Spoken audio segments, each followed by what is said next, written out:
नमस्कार शेतकरी मित्रांनो, मी Abhay Mandke, proprietor Bhaskar agro sales corporation Nagpur. आज आम्ही आलो आहे योगेश भाऊ गोतमारे खुर्सापार यांच्या झेंडूच्या शेतावर. आपण त्यांच्याकडनं जाणून घेऊ त्यांना या व्हेरायटी बद्दल. त्यांनी येथे vocal seeds private limited Bangalore या कंपनीचे अंबर हे झेंडूचे येलो वाण लावलेले आहे. त्यांना या व्हेरायटी बद्दल काय वाटतं, त्यांनी हा व्हेरायटीचं लागवड का केली याची इत्तंभूत माहिती आणि त्याच्याबद्दल येणाऱ्या उत्पादनाबद्दल माहिती आज आपण त्यांच्याच तोंडून ऐकून घेऊ. तर शेतकरी मित्रांनो, हे आहेत योगेश भाऊ गोतमारे साहेब. नमस्कार. गोतमारे साहेब, तुम्ही ह्या व्हेरायटीची लागवड का केली? का केली म्हणजे मी मागच्या वर्षी 2 एकर मध्ये लावली होती. 2 एकर मध्ये मला चांगला रिझल्ट मिळाला. बरं. त्यामुळे मी यावर्षी 7 एकर मध्ये ओकल सीडचं अंबर लावलं. 7 एकर मध्ये लावलेला आहे. 7 एकर खूप मोठा प्लॉट आहे हा त्या मानाने.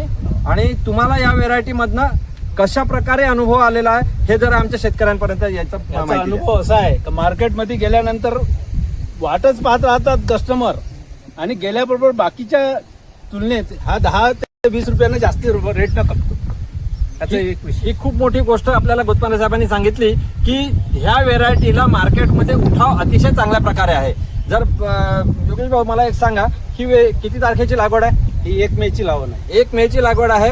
आज आपण इथे उभा आहोत. आजची तारीख आहे 20 ऑगस्ट 2026.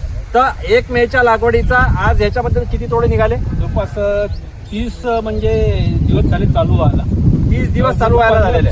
13-14 तोडे. 14 तोडे आज यांनी 30 दिवसामध्ये काढलेले आहे. म्हणजे एवढी अल्टरनेट डे प्रत्येक 1 दिवसावर त्यांचा इथे तोडा चालू आहे. आतापर्यंत किती क्रेट मार्केटला गेला? त्याचा आता हे नाही, पण तरी आतापर्यंत माझं ते याच नुसतं ह्या एका प्लॉटचेच 3 लाख रुपये झाले. त्यांच्या म्हणण्यानुसार त्यांना क्वांटिटी ऑफ फुलाची संख्या त्यांना माहित नाही आहे, पण त्यांनी फायनान्शियल भाषेत त्यांनी सांगितलं की आता या 7 एकराच्या प्लॉटचे त्यांचे पहिले 10 तोड्याचे 3 लाख रुपये आतापर्यंत झालेले आहे. आणि हा माल आता खरा भरीवर आलेला. फक्त 2 एकराच्याच अच्छा, फक्त 2 एकराच्या प्लॉटचे झालेले आहेत. 7 एकराच्या प्लॉटचे नाही झालेले आहे. फक्त 2 एकराच्या प्लॉटचे 3 लाख रुपये आतापर्यंत झालेले आहे. कारण याला मार्केटला भाव फार चांगला मिळतो. आणि सगळ्यात महत्वाची गोष्ट, याच्यावर रोगराईचं प्रमाण कसं आहे? रोगराई नाही जास्त. नाही आहे रोगराई. आपण जे रोटिंग जे फवारे करतो तेच फवारे चालू आहे. काही फर्टिगेशन वेगळं दिलेलं आहे? नाही, वेगळं काही नाही. आपण बेड मध्ये त्यावेळेस स्पेशल डोस टाकला, त्याच्यात सुपर फॉस्फेट, निम, ढेप वगैरे हे सुरुवातीला टाकलं. नंतर बाकीचं DAP वगैरे हे 2 डोस दिले आहेत. बरं. ते बाकीचे आपण तर त्यांच्या म्हणण्यानुसार त्यांनी फर्टिगेशन खूप नॉर्मल केलेलं आहे. खूप काही एक्सेसिव्ह फर्टिगेशन नसताना देखील या व्हेरायटीमध्ये तुम्ही नवीन फ्लश बघू शकता की या झाडाला कंटिन्यू फ्लशिंग आहे. एव्हरी ऑल्टरनेट डे याचा कंटिन्यूस तोडा होतो. झाडामध्ये सगळ्यात महत्वाचं कॅरेक्टर हे आहे की याचा हा जो मधला भाग आहे, हा मधला भाग ग्रीनिश टिनचा आहे आणि हा बाजूचा पिवळा भाग जो आहे हा लेमन येलो आहे. तर ह्याच्यामुळे ह्या मार्केटमध्ये ह्या फुलाला सगळ्यात जास्त डिमांड येते.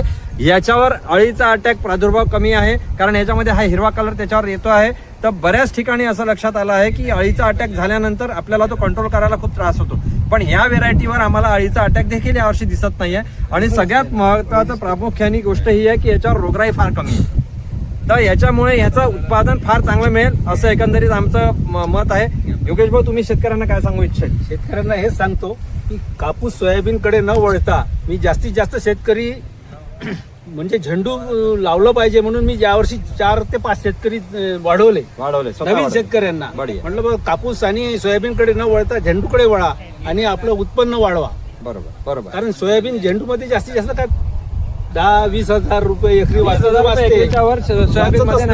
म्हणून याच्यामध्ये कसं आहे, कोणाला 50 वाचन, कोणाला 2 लाख वाचन एकरी, कोणाला 5 लाखही वाचू शकते. नशिबात जे असेल त्याला ते वाचणे आहे. पण त्याला उत्पादनाला चांगली जोड जर मिळाली तर हे सबस्टिट्यूट पीक म्हणून त्यांनी शेतकऱ्यांना देखील फार प्रोत्साहित केलेलं आहे की कपाशी आणि सोयाबीनच्या ऐवजी प्रत्येकाने 1-1 एकर तरी झेंडू लावून बघावा, जेणेकरून त्याचा आर्थिक जे चक्र आहे ते फार फास्ट फिरेल. 70 दिवसात तुम्हाला पहिला तोडा मिळतो, तेव्हापासून पैसे येणं सुरू होतील आणि त्याच्यानंतर तुमचं वर्षभराचं त्याच्यावर तुम्ही उदरनिर्वाह चालू शकता आणि वर्षभराचं नियोजन देखील करू शकता बाकी शेताचं.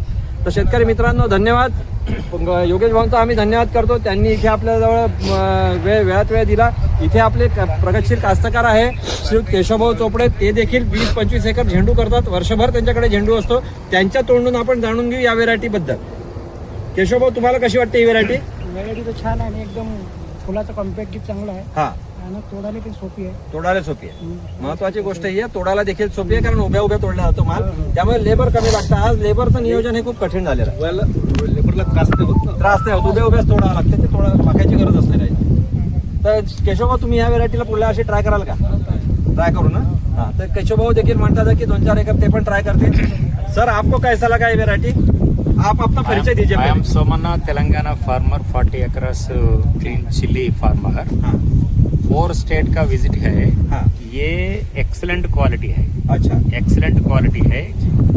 ये एक फार्मर का 10 acres only 1 seed is the great.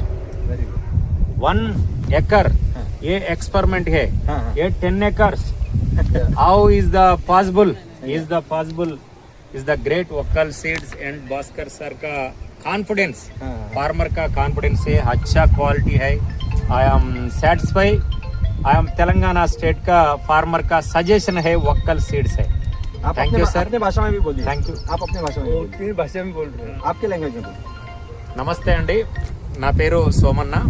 నేను తెలంగాణ ఖమ్మం నుంచి వచ్చాను. యాక్చువల్గా ఇక్కడ చిల్లీ ఫార్మింగ్ ఎలా ఉంది ఏందనేది అబ్జర్వ్ చేయడానికి వచ్చాను. కానీ నాకు ఇక్కడ ఒక్కల్ సీడు అంటే మిత్రుడు నాకు బస్సులో పరిచయం అయ్యారు, ఏది సోమాని పరిచయం అయ్యారు. ఆ తర్వాత మాది ఫీల్డ్ ఉంది సార్ అని చెప్తే, జనరల్గా ఫీల్డ్ పెట్టే వాళ్ళు ఏందనంటే జనరల్గా ఏదో షోయింగ్లు ఒక అరెకరం 30 గుంటలలోనో ఏదో ఫీల్డ్ పెట్టుకుంటూ ఉంటాంటారు. కానీ ఇక్కడికి వచ్చిన తర్వాత నేను పరేషాన్ అయ్యాను. ఒక్క రైతు 10 ఎకరాలు ఒకే సీడ్ పెట్టడం అంటే అది నాట్ ఎ జోక్ అది. కానీ ఇక్కడికి వచ్చిన తర్వాత ఫీల్డ్ మొత్తం కూడా దీంట్లో నేను గమనించింది ఏందనంటే 4 స్టేట్ ఆంధ్ర, తెలంగాణ, కర్ణాటక, మహారాష్ట్ర का फील्ड विजिट है. ये पूरा कंप्लीट है, ये 2 कंप्लीट है, ये 3 कंप्लीट అంటే 3వ స్టెప్ 4వ స్టెప్ 4 స్టెప్పులలో క్రాప్ ఉంది. This is the great. 4 స్టెప్పులు 4 స్టెప్పులలో కూడా స్టెప్ में आपको एक जैसा ఎస్, దాన్ని అయితే నేను బాగా అబ్జర్వ్ చేశాను. ఇదంతా కూడా రైతులు అంటే పెట్టుకోదగ్గ సీడు. ఎందుకోసం అంటే సార్ చెప్పాడు, నేను మాట్లాడాను. అక్కడ నాకు తోడా హిందీ కాబట్టి భాస్కర్ సార్ కా బోలో మాట్లాడాను. ఏజ్ ద डीलर का बिल है, डीलर का बिल है, नर्सरी का बिल है, कंपनी का नंबर का बिल है. एक्सलेंट सजेशन का భాస్కర్ సార్ కా ఫార్మర్ కా సజెషన్ అంటే భాస్కర్ సార్ లాంటి వాళ్ళు ఉంటే సార్ లాంటి ఫార్మర్స్ కు ఎక్సలెంట్ బెనిఫిట్ అనేది కలుగుద్ది. కాబట్టి ఏంటంటే 10 ఎకరాలు నేను బిస్తరపోయాను. మొత్తం టోటల్గా అంతా కూడా 10 ఎకరాలు ఒకటే seed, Okkala seed. Great great sir, చాలా ధన్యవాదాలు. बहुत बहुत धन्यवाद साहब. नमस्कार. आपने हमको बहुत अच्छा गाइड किया. आपके एरिया के भी फार्मर को आपने अच्छा गाइड किया. థ్యాంక్ యూ భాస్కర్ సార్, నమస్తే.